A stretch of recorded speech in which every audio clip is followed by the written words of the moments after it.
सरस्वत्यै नमः। शिवाय गुरुवे नमः। जय गुरु दत्तात्रेयाय नमः। श्रीराम राम रामीति रमे राम मनोरमे सहस्रनाम तत्तुल्यं रामनाम रामेति। जय गुरु दत्तात्रेयाय नमः। क्लीं कृष्णाय गोविंदाय गोपीजनवल्लभाय नमो नमः। जय गुरु दत्तात्रेय శ్రీమాత్రే నమో నమః. ఆయన శ్రీ శ్రీమాత్రే నమః. యూట్యూబ్ ప్రేక్షకులకు అందరికీ కూడా నమస్కారం అండి. నేను పాలపర్తి గున్నా శర్మ. ప్రధానంగా మీకంతా కూడా జ్యోతిష్య ఫలితాలంతా కూడా మాస ఫలితాలంతా కూడా విశ్లేషణ చేయడం జరుగుతుంది. ఈ రోజున మన యొక్క విశేషం ఏంటిదంటే ప్రధానంగా చూసుకుంటే ఈ యొక్క మేషాది ద్వాదశ రాశులకి ప్రధానంగా అంతా కూడా మేషాది ద్వాదశ రాశులకి ఈ యొక్క రవి సంక్రమణం అంతా కూడా ఏ రకంగా గోచారరీత్యా గ్రహాల యొక్క స్థితిగతి మేరకు అంతా కూడా చెప్పడం జరుగుతుంది. విశేషంగా అంతా కూడా చూసుకుంటే ఈ యొక్క సూర్య భగవానుడు అంతా కూడా మిథున సంక్రమణం చేసినప్పుడు ప్రధానంగా చూసుకుంటే మిథున రాశిలో అంతా కూడా బృహస్పతి మరియు బుధుడు మరియు రవి కలయికతోటి అంతా కూడా సంచారం చేయడం త్రిగ్రహ కూటమి అంటారు. దీన్నంతా కూడా ఈ యొక్క త్రిగ్రహ కూటమి యొక్క ఫలితాలంతా కూడా విశేషంగా అంతా కూడా చూసుకుంటూ గ్రహాల యొక్క స్థితిగతి మేరకి గోచార చక్రవశాత్తు వివిధ గ్రహాల యొక్క ఫలితాలంతా కూడా చెప్పుకుంటూ మానస ఫలితాలుగా ఈ యొక్క ఫలితాలంతా కూడా చెప్పుకోవడం జరుగుతుంది. విశేషంగా జూన్ నెల మాసంలో ప్రధానంగా చూసుకుంటే కనుక ఈ యొక్క 15వ తారీఖు తర్వాత రవి అంతా కూడా మిథున రాశిలో సంచారం చేయడం విశేషంగా ఈ యొక్క మేషాది ద్వాదశ రాశుల వాళ్ళకి ఎటువంటి ఫలితాలు ఇస్తున్నారో తెలుపుకుందాం. ప్రధానంగా చూసుకుంటే సూర్య భగవానుడు ఆదిత్యుడు అంతా కూడా ఆరోగ్య ప్రదాత ప్రత్యక్ష మహేశ్వరుడిగా ప్రధానంగా చెప్పుకోవడం జరుగుతుంది. ప్రత్యక్ష దేవుడిగా ప్రత్యక్ష భగవానుడిగా అంతా కూడా దేవతా స్వరూపంగా ప్రతినిత్యం కూడా అందరూ కొలుస్తూ ఉంటారు. ఎవరైతే కనుక ప్రతినిత్యం కూడా ఓం సూర్యాయ నమః, అర్కాయ నమః, మిత్రాయ నమః, బాణవే నమః, పుషాయ నమః, ప్రచండ తేజసే నమః, సర్వలోక పితామహే నమః, ఆదిత్యాయ నమః, బాణవే నమః, మిత్రాయ నమః ఇటువంటి నామాలతోటి ద్వాదశ నామాలతోటి నిత్యమంతా కూడా సూర్య భగవాన్ని కొలుస్తూ ఉంటారు. నిత్యమంతా కూడా సూర్య నమస్కారాలు చేసుకుంటూ ఉంటారు. వాళ్ళకంతా కూడా సంపూర్ణ సూర్యగ్రహ అనుగ్రహం అంతా కూడా లభిస్తూ ఉంటుంది. తద్వారా మీకు అంతా కూడా శరీర ఆరోగ్యం అంతా కూడా లభించి ఆత్మశక్తి ఆత్మశుద్ధి అంతా కూడా జరుగుతూ ఉంటుంది. సూర్య భగవానుడు అంతా కూడా ఆరోగ్య ప్రదాత సత్యవాక్ పరిపాలన చేసే గ్రహంగా చెప్పడం జరుగుతుంది. నిత్యమంతా కూడా సకల వేదాలకి శాస్త్రాలకి అంతా కూడా అధిష్టాన దేవతగా చెప్పడం జరుగుతుంది. ప్రధానంగా ఈ యొక్క గ్రహాల యొక్క స్థితిగతి మేరకు చూసుకుంటే కనుక సూర్య భగవానుడు మరియు బుధాదిత్య యోగం కలిసినప్పుడు ప్రధానంగా చూసుకుంటే కనుక ఈ యొక్క ఫలితాలంతా కూడా ఏ రకంగా ఉంటాయంటే ప్రధానంగా చూసుకుంటే కనుక ఈ యొక్క ప్రతినిత్యం కూడా గవర్నమెంట్ కాంట్రాక్ట్స్ రావాలన్నా గవర్నమెంట్ జాబ్స్ రావాలన్నా ప్రభుత్వ రంగంలో సంస్థలో మీకు అంతా కూడా కాంట్రాక్ట్స్ లభించాలి, మంచి లావాదేవీలు జరగాలి, ప్రభుత్వ రంగ సంస్థల నుంచి మీకు ఆర్థికమైన ఉన్నత స్థితి కలగాలి అని చెప్పేసి అంటే కనుక మరి ఈ సూర్య భగవానుడి అనుగ్రహము బుధుడు అనుగ్రహం విశేషంగా ఉండాలి, బృహస్పతి అనుగ్రహం కూడా ఉండాలి.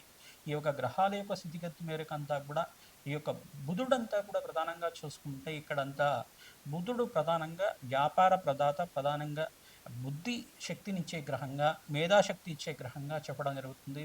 పిల్లలకి విశేషంగా అంతా కూడా ఎవరికైతే కనుక మంచి ర్యాంకులు రావాలి, మంచి ఉత్తీర్ణత కలగాలి, మంచి మార్కులతోటి ఉత్తీర్ణత కలగాలి అని చెప్పేసి అంటే మంచి పర్సంటేజ్ రావాలి, మంచి గ్రేడ్ రావాలి అని చెప్పేసి అనుకుంటే కనుక మేధా దక్షిణామూర్తి ఆరాధన, దత్తాత్రేయ స్వామి ఆరాధన మరియు హయగ్రీవ స్వామి ఆరాధన అంతా కూడా చేసుకోవడం వల్ల హయగ్రీవ స్వామి చరిత్రని వినడం మాత్రం చేతనే హయగ్రీవ స్వామి జననం ఏ రకంగా జరిగింది, అవతారం ఏ రకంగా జరిగింది, హయగ్రీవ స్వామి ఎందుకు వేదాలకి అధిష్టాన దేవతగా మారారు, హయగ్రీవ స్వామి ఎటువంటి స్తోత్రాన్ని అంతా కూడా దేవతలకు అందించారు, అటువంటి ఆ విశేషాలంతా కూడా వినడం మాత్రం చేతనే హయగ్రీవ స్వామి యొక్క నామస్మరణ చేయడం వల్ల మాత్రం చేతనే వాళ్ళకంతా కూడా మేధాశక్తి లభిస్తూ ఉంటుంది. అఖండమైన దైవశక్తి అంటే గురుబలం అంతా కూడా కలుగుతూ ఉంటుంది. తద్వారా మీ పిల్లలకంతా కూడా బుద్ధిశక్తి అఖండమైన మేధస్సు అంతా లభించడానికి అవకాశం ఉంటుంది. మేధా దక్షిణమూర్తి ఆరాధనలో భాగంగా శనగల మాల అంతా కూడా స్వామివారికి విశేషంగా సమర్పించడం వల్ల కానీ,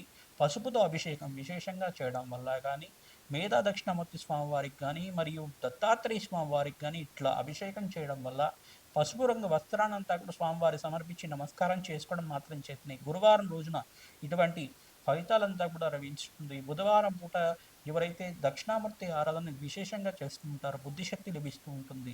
పచ్చ రంగు వస్త్రాన్నంతా కూడా బుధవారం పూట స్వామివారికి సమర్పణ చేయాలి. గురువారం పూట అయితే కనుక పసుపు రంగు వస్త్రాన్ని సమర్పణ చేయాలి. తద్వారా అంతా కూడా అఖండమైన మేధాశక్తి లభించడానికి అవకాశం ఉంటుంది. ఈ యొక్క మేధా దక్షిణమూర్తి ఆరాధన చేయడం వల్ల ఈ యొక్క దక్షిణామూర్తి ఆరాధన వల్ల కానీ ఈ యొక్క హయగ్రీవ స్వామి ఆరాధన వల్ల కానీ అఖండమైన మేధాశక్తి లభించడానికి అవకాశం ఉంటుంది. విదేశంలో స్థిరత్వం లభిస్తుంది. విదేశంలో మంచి యూనివర్సిటీలో సీట్ లభించి మీకంతా కూడా విదేశంలో విద్య లభించడానికి అవకాశం ఉంటుంది. మీకంతా కూడా మేధాశక్తి లభించడానికి, అఖండమైన వేదజ్ఞానం అధ్యయనం చేసేవాళ్ళు కానీ, మంచి మంత్రపట్నం చేసేవాళ్ళు కానీ అంతా కూడా ఈ యొక్క గ్రహాల యొక్క స్థితిగతి ఆధారంగా చేయడం జరుగుతుంది. ఎవరైతే కనుక అఖండమైన మేధాశక్తి కోసం ప్రయత్నం చేస్తున్నారో, అఖండమైన విద్యావంతులుగా కావాలి, నాకు గవర్నమెంట్ జాబ్స్ రావాలి అని చెప్పి ప్రయత్నం చేస్తున్నారు, ఈ బుధాత్యోగాన్ని అంతా కూడా మంచిగా ఈ యొక్క గ్రహాల యొక్క స్థితిగతి మేరకు అంతా కూడా శాంతి హోమాది కార్యక్రమాలు చేసుకోవడం వల్ల అఖండమైన పుణ్యప్రధానమైన గ్రహంగా బుధుడంతా కూడా వ్యాపారంలో మంచి లాభాలు గణించే గ్రహంగా చెప్పడం జరుగుతుంది. ప్రధానంగా చూసుకుంటే విష్ణుమూర్తి యొక్క సహస్రనామాలు ప్రతినిత్యం కూడా ఎవరైతే చదువుతూ ఉంటారో వాళ్ళకంతా కూడా అఖండమైన ఐశ్వర్య ప్రదాతగా మారుతుంటారు. కావున అఖండమైన ప్రతినిత్యం కూడా 3 సార్లు కానీ 11 సార్లు కానీ ప్రతినిత్యం కూడా అందరూ కూడా ఈ యొక్క మేషాది ద్వాదశ రాశి వాళ్ళు ఎవరైతే గనక ప్రతినిత్యం కూడా విష్ణు సహస్రనామ పఠనం కానీ, అష్టాక్షరి మంత్ర జపం కానీ, ద్వాదశాక్షరి మంత్ర జపం కానీ ప్రతినిత్యం కూడా చేసుకోవడం వల్ల నిత్యమంతా కూడా శ్రీరామ జపాన్ని అంతా కూడా ఆచరించడం వల్ల శ్రీరామ జయ రామ జయ జయ రామ రామ నామాన్ని ఎవరైతే కనుక నిత్యం జపం చేస్తుంటారో వాళ్ళకంతా కూడా అఖండమైన ఐశ్వర్య ప్రదాతగా మారుతుంటారు. సర్వరక్షకర స్వరూపంగా శ్రీరామ రక్షా స్తోత్రాన్ని పఠించడం వల్ల కానీ, హనుమత్ కవచాన్ని పఠించడం వల్ల కానీ మీకంతా కూడా సర్వశత్రు నివారణ జరుగుతుంది. సకల భయాల నుంచి బయటపడడం జరుగుతూ ఉంటుంది. శత్రు బాధల నుంచి బయటపడడం కానీ, అప్పుల బాధల నుంచి బయటపడడం కానీ, రుణ బాధల నుంచి బయటపడడం కానీ జరుగుతూ ఉంటుంది. ప్రతినిత్యం కూడా ఈ యొక్క గ్రహాల యొక్క స్థితిగతి అంతా కూడా గోచారరీత్యా గ్రహాలంతా కూడా ఏ రకంగా ఫలితాలు ఇస్తున్నాయి చూసుకుందాం. ప్రధానంగా చూసుకుంటే ఇక్కడ సూర్య భగవానుడు అంతా కూడా ఈ యొక్క వృషభ రాశి నుంచి మిథున రాశికి అంతా కూడా సంచారం చేయడం, మరియు బుధుడు బృహస్పతి మరియు రవి భగవానుడు అంతా కూడా సూర్య భగవానుడి కలియకతో మిథున రాశిలో సంచారం చేయడం, ఇక్కడ కర్కాటక రాశి నుంచి నిత్యస్థానం నుంచి బయటపడిన అంగారకుడు అంతా కూడా ఈ యొక్క 25వ తారీఖు తర్వాత, జూన్ నెల మాసం 25వ తారీఖు తర్వాత ఆ రోజున కేతు కలయికతోటి సింహరాశిలో సంచారం చేయడం, మరియు కుంభరాశిలో అంతా కూడా రాహు సంచారం చేయడం, మీనరాశిలో ఈ యొక్క శని భగవానుడు అంతా కూడా సంచారం చేయడం, మరియు ఇక్కడ మేషరాశిలో అంతా కూడా శుక్రుడు సంచారం చేయడం, ఇక్కడ రాహుకేతులంతా కూడా కాలసర్ప దోషంలో అంతా కూడా గ్రహస్థితి అంతా కూడా ఒక స్తంభంలో ఉండడం అనేది జరుగుతూ ఉంటుంది. ఈ యొక్క స్తంభంలో ఉన్నప్పుడు చూసుకుంటే కనుక గ్రహాల యొక్క స్థితిగతి ఏ రకంగా ఉంటాయి, మిశ్రమైన ఫలితాలు కొన్ని రాశుల వాళ్ళకి ఇస్తూ ఉంటాయి. ప్రధానంగా ఈ యొక్క స్థితి నుంచి బయటపడి, గ్రహదోషం నుంచి బయటపడి నివారణ చేసుకుంటే కనుక అఖండ రాజయోగము, ధనప్రాప్తి లభించడానికి, అఖండమైన వ్యాపార అభివృద్ధి కలగడానికి అవకాశం ఉంటుంది. విదేశంలో స్థిరత్వం కోసం ప్రయత్నం చేసుకోవచ్చు. మంచి గవర్నమెంట్ కాంట్రాక్ట్స్ కోసం ఎవరైతే ప్రయత్నం చేసుకుంటారో మంచి గవర్నమెంట్ కాంట్రాక్ట్స్ లభించడానికి అవకాశం ఉంటుంది. విదేశంలో మీకు కూడా పేరు ప్రఖ్యాతులు లభించడానికి, కీర్తి ప్రతిష్టలు పెరగడానికి అవకాశం ఉంటుంది. ప్రధానంగా అందరికీ కూడా ఈ యొక్క నవగ్రహ శాంతి హోమాది కార్యక్రమాల్లో కానీ, ఈ యొక్క దత్తాత్రేయ హోమాది కార్యక్రమాల్లో కానీ ఎవరైతే పాల్గొంటూ ఉంటారో విశేషంగా అంతా కూడా లక్ష్మీ కుబేర హోమ శాంతి కార్యక్రమంలో పాల్గొనడం వల్ల అఖండమైన ఐశ్వర్య ప్రదాతగా మారుతూ ఉంటుంది. కావున గోమాత సేవ చేయండి. విశేషంగా ఎవరైతే కనుక గోమాత సేవ చేస్తూ ఉంటారో ప్రతినిత్యం కూడా తద్వారా అఖండమైన శుభ ఫలితాలు రావడానికి, అఖండమైన పుణ్యప్రాప్తి లభించడానికి ఆస్కారం ఉంటుంది. శ్రీకృష్ణ ఆలయంలో ప్రధానంగా ఎవరైతే కనుక శ్రీకృష్ణ పరమాత్మకి ప్రతినిత్యం కూడా ఈ యొక్క పుష్పాలంకరణ చేయడం కానీ, వస్త్రాలంకరణ చేయడం కానీ, స్వామివారికి అంతా కూడా వెన్నని నవనీతాన్నంతా కూడా నివేదన చేయడం వల్ల కానీ, స్వామివారికి పెరుగన్నాన్ని నివేదన చేయడం వల్ల, దత్తోదనాన్ని నివేదన చేయడం వల్ల కళమైన పుణ్యప్రాప్తి లభిస్తూ ఉంటుంది. శ్రీకృష్ణాలయాన్ని దర్శనం మాత్రం చేతనే కోటి జన్మల పుణ్యప్రాప్తి లభిస్తూ ఉంటుంది. కావున ఎవరైనా కానీ శ్రీకృష్ణ పరమాత్మ యొక్క దర్శన భాగ్యం చేసుకోండి. ప్రతినిత్యం కూడా పుణ్యక్షేత్ర దర్శనం కానీ, ఈ యొక్క దేవాలయ ప్రాంగణంలో మీ ఇంటి దగ్గర ఉండే దేవాలయంలో శ్రీకృష్ణ దేవాలయంలో దర్శనం చేసుకొని 108 ప్రదక్షిణాలు చేయడానికి ప్రయత్నం చేయండి. ప్రతినిత్యం కూడా గురువారం రోజున, శుక్రవారం రోజున, ఈ యొక్క ఆదివారం రోజున ఎవరైతే ప్రతినిత్యం కూడా చేస్తూ ఉంటారో అఖండమైన పుణ్యప్రాప్తి లభిస్తుంది. బీదవాళ్ళకి అన్నదానం చేయడానికి ప్రయత్నం చేయండి. గోమాత సేవల భాగంగా పచ్చిక, తెలగపిండి, గ్రాసాన్ని గోమాతకి సమర్పించడం వల్ల అఖండమైన పుణ్యప్రాప్తి లభిస్తుంది. మేషాది ద్వాదశ రాశుల వాళ్ళకి ఈ యొక్క రవి సంక్రమణము, బుధాదిత్య యోగము మరియు గురువు కలియిక, త్రిగ్రహ కూటమి కలియిక అంతా కూడా ఏ రకంగా విశేషంగా ఈ యొక్క మేషాది ద్వాదశ రాశులకి గ్రహాల యొక్క స్థితిగతి మేరకి గోచారించే ఫలితాలంతా కూడా చెప్పడం జరుగుతుంది. కావున విశేషంగా ఈ ఫలితాలంతా కూడా చెప్పుకుంటాం. మీనరాశి జాతకులకంతా కూడా విశేషంగా రవి సంక్రమణలో భాగంగా ఈ యొక్క రవి గ్రహం ప్రధానంగా సూర్య భగవానుడు, బుధుడు మరియు బృహస్పతి కలియికంతా కూడా ఈ యొక్క జూన్యల మాసంలో సంభవిస్తుంది. విశేషంగా త్రిగ్రహ కూటమిలో భాగంగా మీనరాశి వాళ్ళకి ఎటువంటి ఫలితాలు వస్తున్నాయో తెలుసుకుందాం. ప్రధానంగా మీనరాశి వాళ్ళకి ఏలినాటి శని ప్రభావంలో ఉన్నారు కావున శనీశ్వర ప్రీతికరంగా తైలాభిషేకం చేయడం, విశేషంగా కృష్ణ పరమాత్మ ఆరాధన చేయడం వల్ల సకల గ్రహదోష నివారణ జరగడానికి ఆస్కారం ఉంటుంది. విశేషంగా మీనరాశి వాళ్ళు శ్రీకృష్ణ అష్టకాన్ని పట్టణం చేయాలి. శ్రీకృష్ణ దేవాలయంలో తులసిమాలను సమర్పించడం వల్ల అఖండ పుణ్యయోగం సిద్ధిస్తుంది. నూతన వస్త్రాన్ని సమర్పించండి స్వామివారికి, అఖండ పుణ్యయోగం సిద్ధించడానికి అవకాశం ఉంటుంది. స్వామివారికి ప్రీతికరంగా పెరుగన్నాన్ని నైవేద్యం చేయడం వల్ల ప్రధానంగా చూసుకుంటే ఈ యొక్క స్వామివారికి ప్రీతికరంగా దద్దోజనాన్ని నివేదన చేయడం వల్ల అఖండ పుణ్యయోగం సిద్ధిస్తుంది కావున ఈ యొక్క పరిష్కారం ఆచరించండి.